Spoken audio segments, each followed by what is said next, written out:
This is Stories Seldom Told, a podcast where I speak to people around the world who share their stories of how their life experiences have shaped and influenced them in ways that sometimes even they had not appreciated.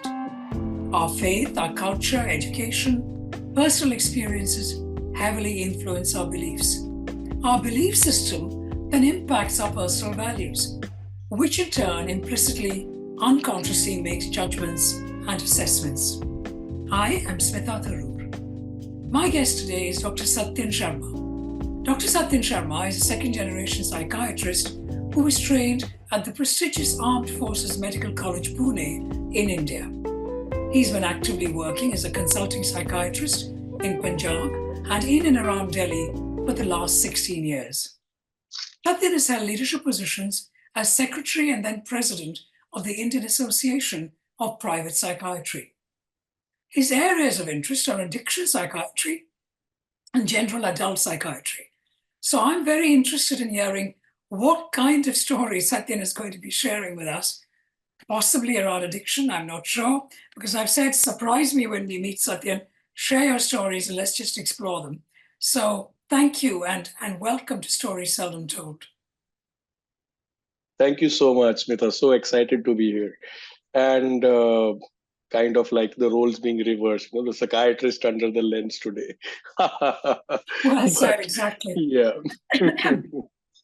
Yes, you're so right, because the role of a psychiatrist is very much one of a listener. Yes. And now you're going to do all the talking and I'm going to do the listening. Fire away. What kind of story are you going to share with us? Oh, so in keeping with the theme of the topic, and I'm so glad that you insisted that we don't prepare for anything, just the topic, and whatever comes out organically, and it flows. So as you've informed in the introduction, that I work in the area of addiction medicine, right? And the very first thing, if I were to tell you that there's a person here who is struggling with addiction, I believe the first emotion you will have is of judgment, or any lay person, any human being. You know, it is common for people to think that this person probably has a character flaw, or this person maybe just made the wrong choices, or was just too weak in human inherent metal or whatnot. But judgment very strongly there, and one would expect, when one is being trained as a doctor, as somebody who's going to be working with people in these difficult situations, one is trained, or it is expected that you become more non-judgmental, that you are able to be more empathetic, that you're able to understand a person's situation from a very clinical standpoint, right? But I assure you, it's once you pass your exams, that's when probably real life begins, right? Like many a times I've had this problem with the Indian film industry, that the time when the love affair culminates into a marriage, the board says the end. Whereas in reality, that is actually the beginning. That's where the challenges actually start, right? So you get your training, you are working with patients, you take your exams, and then you go out and you meet people on a one is to one basis. And however well trained you might be, there is an unlearning involved now, right? Can I just ask one question? Because I'm already have many questions in my head. But I think for the Yes. interest of the listeners and myself, let's Mhm. first try and understand what this word addiction means. What is Oh, addiction? yes, fantastic. I think Because that's a, I don't want to yeah, even make judgments on that word, because my absolutely. understanding of it could be different from somebody else's. So what does You're that so mean right. in terms of your You are choice you are of word? you are so right. Because in modern psychiatry, because we are dealing with human experiences, and many a times the words which we use are just good English words, For example, there used to be a word in psychiatry about perversions, sexual perversions. But as soon as the word perversion takes on a larger meaning in the common language, you change it to paraphilial so that you stay clinically correct. And the word itself does not. So, very correctly, you pointed out that addiction probably is not something which we, and technically, of course, the DSM 5 onwards, we do not use the word addiction. It is alcohol use disorder, right? Or whatever Is it substance it specifically is. alcohol we're talking about, Satyan? When we're talking, So, I've been talking yes. addiction. The irony is when Hmm. you said addiction, alcohol didn't Hmm. come to mind for me. So that goes to show Wow. my judgment. When you said Yes. addiction, I was thinking drugs, heroin possibly, cocaine possibly. And you are Right. dealing with patients who have had extreme addiction in relation to drugs. But what you're Yes. saying to me, that the patients that you're specifically thinking about and talking about, it's alcohol addiction. I would think of alcohol as number one because of the place where I come from, right? Most of India, in fact, the recent surveys, what they have revealed is that alcohol still remains a top level threat when it comes to human life and the causes of what is called as dependence on a substance, right? So, again, addiction is substance use disorder, and what part we are trying to, which is most alarming for us as professionals, is dependence on a particular substance. When you need that substance just to feel normal, right? Like we all know, all of us, when we went through our high school or probably even earlier, we were offered that first cigarette by one of our crazy friends or adventurous friends, right? Or we were asked to go ahead, have a swig of that little alcohol by one of our friends, peer pressure or experimentation, or, you know, the curiosity. The young ones are curious to try new things, and humans have for millennia wanted to change their sensorium, their way of perceiving things, and they enjoy it. In fact, this enjoyment is seen across the animal kingdom also, right? Dolphins play with puffer fish and they extract small amounts of that neurotoxin, which gives them a temporary high, right? And so many other animals. So, alcohol, drugs, substances of use and abuse like cannabis, like cocaine, like opiates, they have been I like to say that alcohol we have extracted out of almost every substance known to us, almost every organic matter, and three other plants which are primarily used for traditional, mind-altering substances. One is cocaine, not very popular in India, South American product, mostly used and mostly very well featured in popular culture as those white lines which people use to feel euphoric.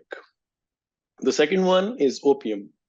The opium plant, 97 to 99% of it, the illegal opium cultivation happens in Afghanistan, and from there it spreads to most of Asia.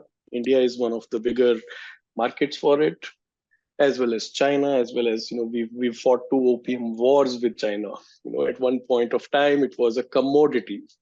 And the third plant, the marijuana plant, or the bhang plant, commonly that we Cannabis. know it as cannabis. Yes. Cannabis, again, the third most used substance or experimented with substance after alcohol and tobacco, right? So, all of these substances can cause a dependence pattern or a pattern where the person is still using these substances even when everything is going against them. They themselves know that their health is suffering. They know that their relationships are getting strained.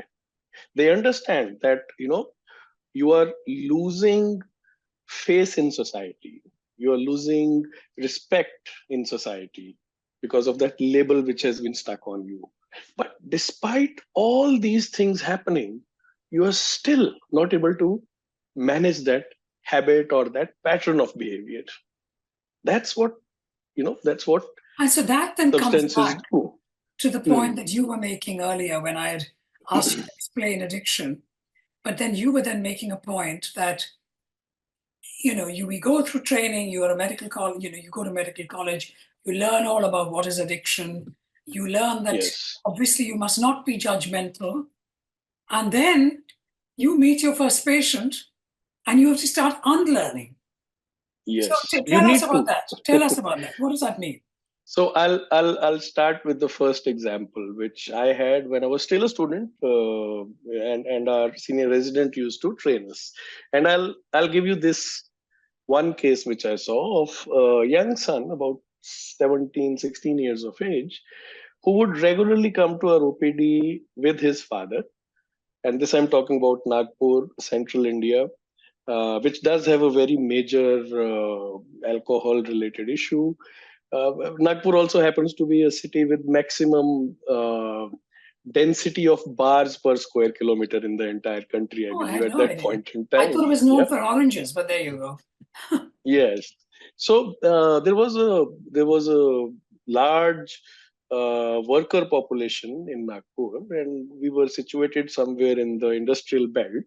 And this father and son duo I would see very regularly in our OPDs.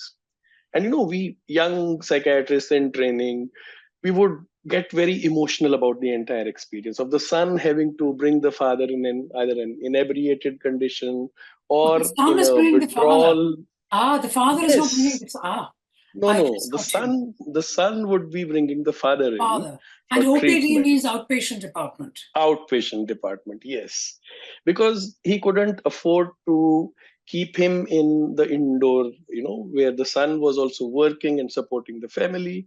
So our heart would go out to the son many a times, and we would try in our foolish endeavor of good intention, trying to explain to him how the pattern is not working out, how his father is not cooperating with treatment, how he does not exhibit any will to go against it, in our foolishness in those younger days. And but the son would keep coming back with his father every few days. So one day our senior resident, he took us aside. He said, look, all of you have been talking to this father son duo for quite some time, and I have been noticing you. He says, now sit down and listen to me. He says this boy has an emotional relationship with his father. It's his father, right? And you can see as clinicians, and you are probably trying to be very clinical about it, that probably he's one of those patients who we cannot help break the habit. But when you tell this to the son, you're not doing him any favors. He cannot at any point give up. He's just looking at help from your side. He doesn't want this. He doesn't need to hear this. And that's where, the first that's where you realize that your what you would say your natural instinct is so very wrong, where you need to bring in more empathy into the entirety of the situation, right? Where you have to understand that there is a relationship which is bringing the boy back and needing help for his father. So that was one part where you start becoming more humble about young professionals are probably the most cockiest of all, but as you grow wiser and as you learn things, life does does put in a lot of humility into you.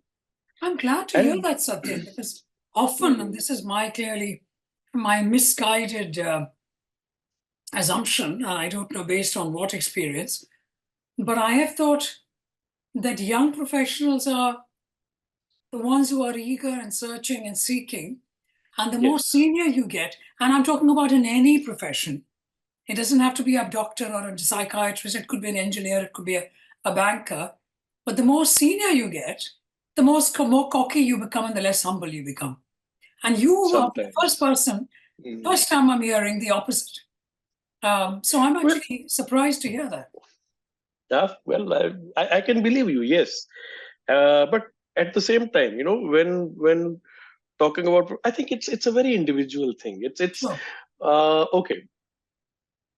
how eager to learn you are, how okay you are with the fact that a certain amount of unlearning and a certain amount of relearning is part of every human being's journey, right?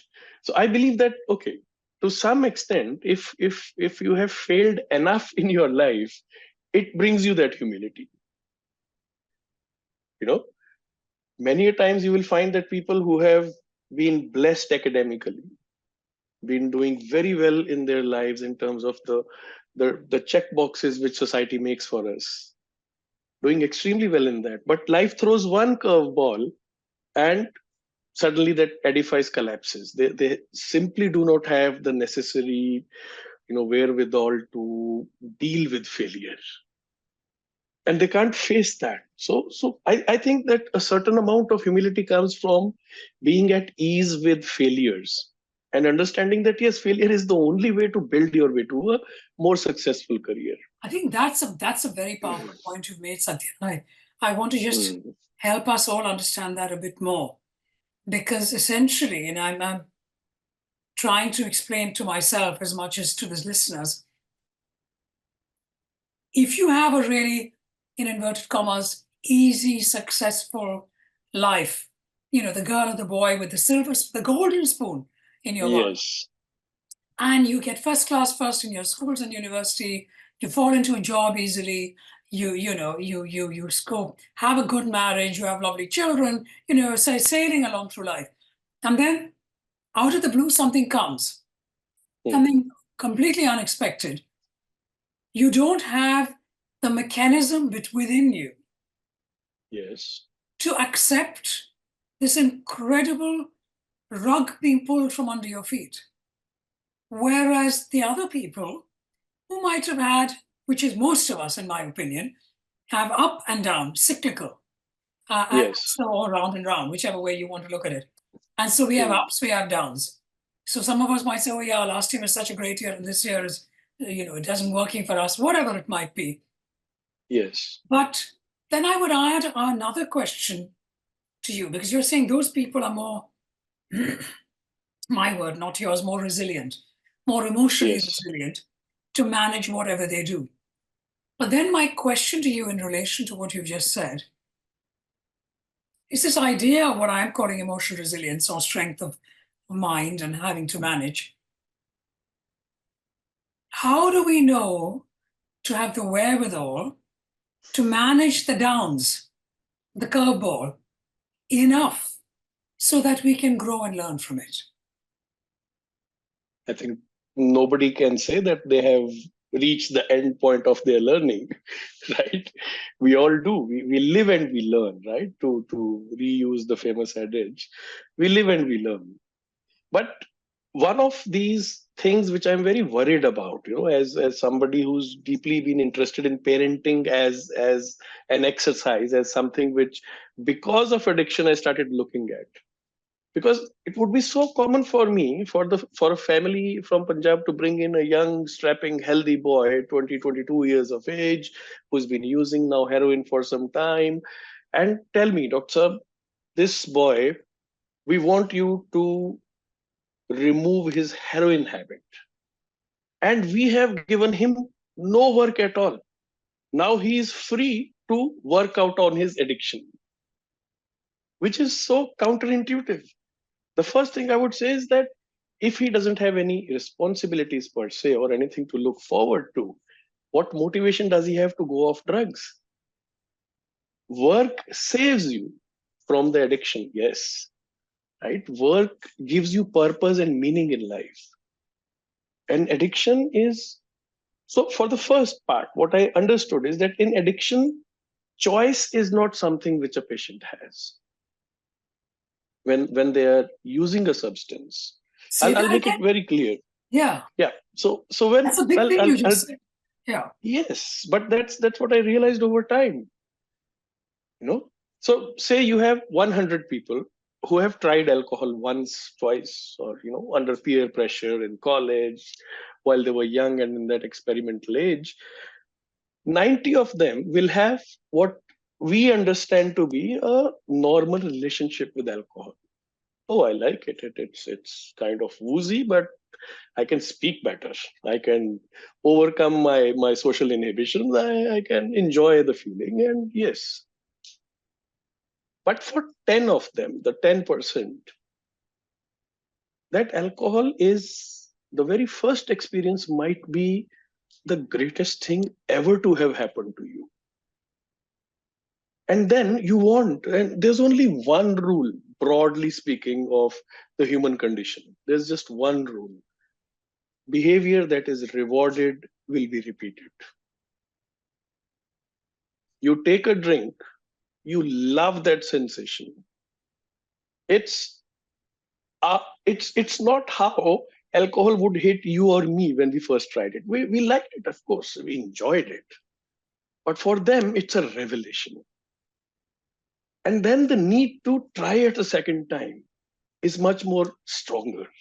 So they try it again. Nobody starts off drinking a half a bottle of alcohol on the first go, but slowly now the habit reinforces itself.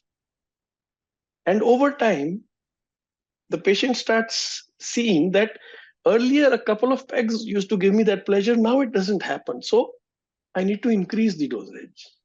That happens again as a matter of course.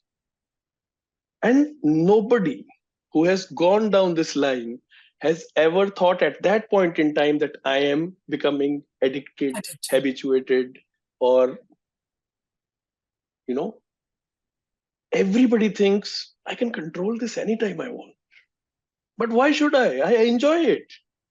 So you find justifications to use it more. That's just human nature, isn't it, Satyan? I mean, not just in relation to alcohol, but into anything Hmm. that we may or may Hmm. not feel is technically good for us. We always have to find Yes, our own rationalization, our own justification. And I suppose we all create our own reality, don't we? To live all with. of us do. Yes, we do. That's so true. That's so true. 8 billion of us on this planet, and 8 billion of us in our own world. Exactly. And the more I think about it, the more I feel quite strongly about it. We all create our own reality, which is our truth. It Um, is our It is our absolutely. truth, and I believe it. And of course, when it gets to the stage of alcohol addiction, that's a whole other conversation. But the Hmm. idea, just the very deep idea of these 8 billion people all living our own truth and strongly believing that that's the truth, um, which is just something that I'm just throwing out there for all of us to think about. That's all. But to come back to you, Satya. Hmm. So this is how this cycle begins to take over, and then it starts clashing with other people's realities. So now you have family, now you have your responsibilities by now, and you are also the breadwinner, you're also somebody who has responsibilities of putting food on the table or other household duties. And then conflicts start happening because you try to still you know defend that habit. And that's what I'm saying, that I have realized that for those 10%, there is no choice in this. To understand addiction is to understand the human condition. Even when everything is going against you, your genetic, you know, unique way in which your brain is wired, it's going to reinforce you towards going back to the same habit. Waking up with guilt, waking up with regret, vowing every morning that not again, and again every evening, going with that excitement to get your bottle. Because fine, tomorrow I'll quit, but for tonight, yes. So that's where this very unique idea of the Alcoholics Anonymous and their one mantra, that just for today I'll try not to drink. They try to turn it on its head, right? That instead of saying tonight I'll drink, tomorrow I'll quit, say just for tonight I'll not drink. If it becomes unbearable tomorrow, maybe yes, but just for today I will not.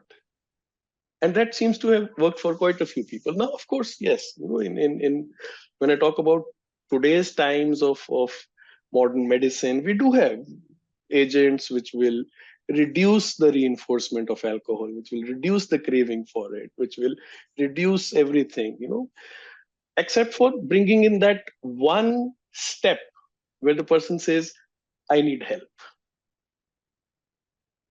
This behavior is out of my control. I need help. But there's something else you said earlier on, Satyen, which is about how our brains are wired genetically.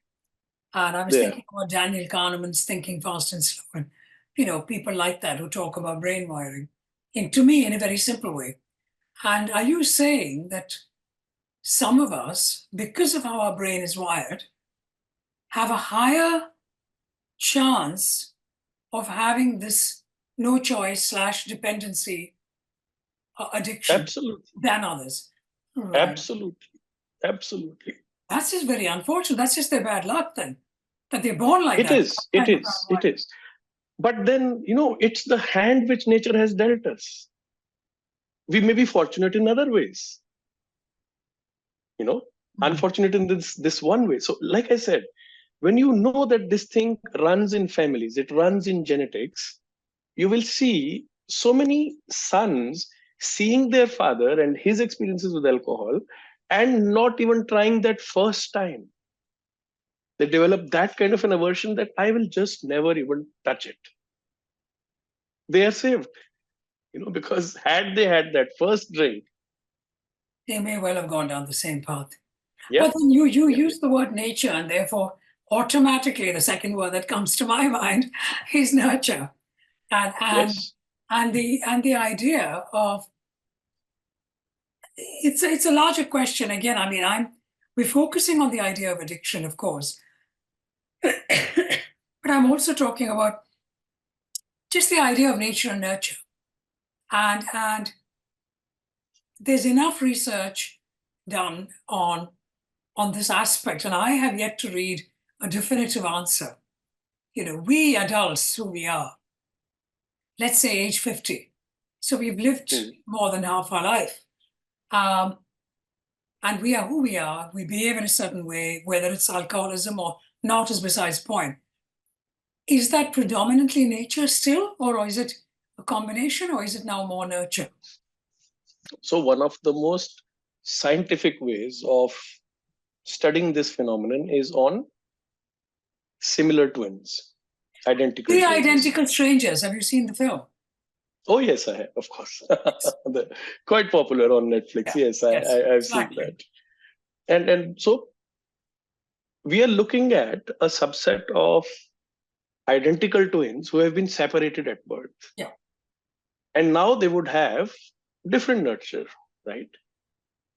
And I still remember from my first book on Introduction to Psychology about this great example of a set of identical twins. One was in the European continent and the other one was taken to the American continent. Sorry. And they got reunited after about 35 years of age. Now, the uncanny part was both of them were firemen separately, same profession. Somehow both of them were in a relationship or engaged to a girl with the same name.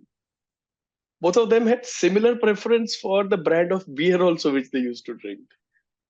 Right? So when you get such examples, you do ask yourself, but of course, environment is a factor. But I would say that the predominant control, where I would say that the illusion of choice is what we think we have, but your brain is hardwired to your DNA. So whatever you may think is free will is just your DNA expressing itself. But then are we not able to, like Daniel Kahneman suggests, if we are hardwired to be very, very euphemistically glass half empty, and that's how we're hardwired, are we not able to, and this is what he suggests that we are able to do, to really train our brain, because we have neuroplasticity in our brain, and to train our brain to think differently and to start teaching ourselves to see the glass half full? Yes. But that's can happen. Work. That can happen. Yes, that's, I think, the glory of the human existence, that we do, even with, when I say that, the paradox of choice, we do have the ability to change things if we really set our mind to it, right? And it's not simply nature and nurture, it is also working towards a certain version of yourself which is more acceptable to you. Say that again. Working towards a version of yourself that is more acceptable to you. What does that mean? I want you to expand on that. It's a Right. very So powerful sentence. yes, and this is many a times which has worked very well for me when I'm talking to a client, and when I see a lot of hopelessness, when I see a lot of previous experiences, past bad histories, traumas in life, setbacks, when people say, doc, I just, I'm in a state where I feel nothing good will ever happen to me. So two things need to be very clear. Firstly, your expectation of others doing it for you is not going to work out. It hardly ever does. First, you decide that something has to be done. You decide what the destination is going to be. The mechanics will work out later. So I asked them, in modern, and this is the gift of modern medicine, I would say. What's holding you back? Talk, my anxiety is holding me back. My mood state is holding me back. My need to use substances, that's holding me back. Okay, so are you willing to change it? Now, that is the most loaded question, what we call as a motivation interview, when we try to assess the motivation of that person. Because the promise is that, yes, with modern medicines, I can control your anxiety, I can control your mood. And you know how disorienting it would become for a person who has lived with anxiety and suddenly finds themselves free of anxiety. It can be disabling. They get scared because it's not normal for them. I use an example many a times.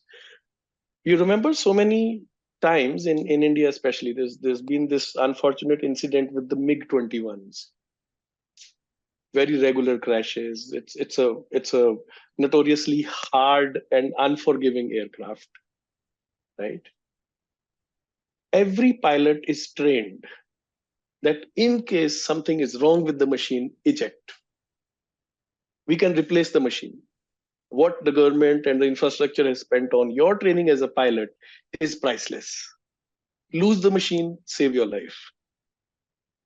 But when you look at those logbooks, 8,000 hours logged in that cockpit, the safety of that cockpit, the familiarity of it all, and that split microsecond decision of pulling the eject lever late will end in death, or a major issue. Yeah, I mean, most likely death. And that's what it is. Humans are creatures of comfort, creatures of habit. And sometimes we start finding our poorer versions more familiar and hence more acceptable. So the question which I try to encourage out of that person, because the need has to come from within the person. I cannot put that need inside them. No. So I will ask them, what version of you are you comfortable with? Because clearly you're not comfortable with this current version of yourself. What's your best version of you? Now, this is what creates that hope, that purpose, that alignment of working towards something. And one of the best examples I would think is Viktor Frankl and Man's Search for Meaning. The worst circumstances on the human species would be in a concentration camp. And if somebody found the courage and the wherewithal to survive that, As they and have. then write about it, Yes. right? What could be more? So this is such a good sounding board. Humans do learn from each other. We do get inspired, but that inspiration cannot be cheap, short-term sloganeering. It has to come from deep within. right? So that's what I meant when I said that you commit to a version of yourself which is acceptable to you. And that's how you start working towards it. And it will involve a lot of unlearning, definitely. So when you talk about unconscious bias, I'm less worried about the bias part. I'm more worried about the Yeah, unconscious bias. absolutely. I agree. I agree. You know, Yeah. how do you change something which you are not even aware of that it needs changing? Tell us, how is it that you do it? It's from motivation, is it? We start with the. So it is, I think firstly, it is about understanding the human experience better. As a human being, we okay. Uh, Another line I will just use: if you do not read, you know how to read, but if you do not read, you have no advantage of over a person who can't read. So to increase our understanding of the human condition and the possibilities out there, I believe people have to fill themselves with stories of other human beings, stories of hope, stories of courage, stories of, which every one is encouraged. Every culture encourages heroism. Every culture encourages altruism. Every culture encourages in their own beautiful way too. But does it resonate with your original programming of the brain? Not everybody would be, equally enthused with Maharana Pratap and Varghese Kurian, right? So people will choose what version of themselves they are more comfortable with. And my job as a professional is mostly to, to open up this window which says this is possible. How committed you are to the process. But then, Satyan, I want to ask you a simple question Mm, because for all of us who are listening, there may be some of us who might have an addiction and listening to you, and yes, they're already beginning to think about who they can speak to and the support they can get and how they can help themselves. But there could be many who do not have that kind of addiction, but yet want to be the right, best version of themselves. In other yes. words, challenge our unconscious. Forget the word Mm, bias. I couldn't agree with you more. mm, But challenge what is influencing us without us realizing it. yes, So, yes. how can we, those people who may not have addictions, what kind of questions can we ask ourselves to help ourselves? Fantastic. I think this is a very important question. And in one of my earlier interviews, I have used this one line. I'm going to use it again. One sign of maturity is when you have outgrown your culture and you can look back at it as an outsider. But then, what is culture? The circumstances you were born in, the kind of social class you were exposed to, if That's you a big put concept, yourself, isn't it? yeah, But that is a at very some big point. sentence. At some But point, look at, hmm, hmm, I'm really trying to get my head around what you just said. At some point, can we acknowledge that we might have outgrown our culture? So there yes, are a few things that are coming into my head when you're saying that. Firstly, as I've already asked you, what does culture mean? Because culture, I think, means different things to different people. Secondly, and this comes back to our earlier part of living in our wanting our own reality, perhaps we do love our culture that we grew in, we don't want to outgrow it. So then what? yes, then you limit yourself. It's as simple as that. That's very interesting. But that's hard, isn't it? It is, of course. And it may be unacceptable to people, for and we have seen this very recently in our country, that one of the biggest, I would say, barriers to your own growth is being overly enamored with yourself and your word and your little, perfection in it, seeking perfection in what is the status quo. That's dangerous because Very dangerous. the scope for improvement is now gone. So I mean, ignorance is bliss, isn't it? And probably that is the reason. You're blissfully unaware of a larger reality being out there. But is there no middle ground? Because to me, what I'm fearful for is that the listeners are listening to you and thinking, fantastic, Satyen, that just sounds so brilliant. But this sentence about outgrowing our own culture is a brave thing to do. It's brave because you have to firstly acknowledge, Yes. and therefore we need the courage to do that. And it's also Yes. extremely hard work. Yes. And it doesn't happen overnight. It could be for the And rest of life. It's ongoing. and let's not forget, it will be uncomfortable. That is why it's brave. Yes. That's exactly why it's brave. So, yes. Is there anything that we can suggest to the listeners that is any kind of compromise middle ground that might help us, especially those who do not have addictions, right, who are struggling in their own way, managing, they have their own demons, their own XYZ. Doesn't have to be something as big as an addiction, and really want to work to live their life the best way they can. How would you support them? I would say then be eclectical. Be eclectical. Okay. So what does eclectic look like? So you listen to South Indian Carnatic music one day and then jazz the next day. Of course, why not? I'm sure, because I can enjoy both. A lot of us can, right? And lot of us can, but it takes a certain openness of the mind to be able to say, that's interesting. Maybe let me try if it works for me. But that just getting to this point requires a certain amount of unlearning. So when you ask me what is culture, culture is everything that is written on that blank page which was born. I agree. But I need and written by other people. Yes. But written by other people, not by yourself. That's culture. And courage is in being able to see through those lines, because it's going to be darker as you keep growing. Those writings are going to repeat. They're going to keep writing on themselves.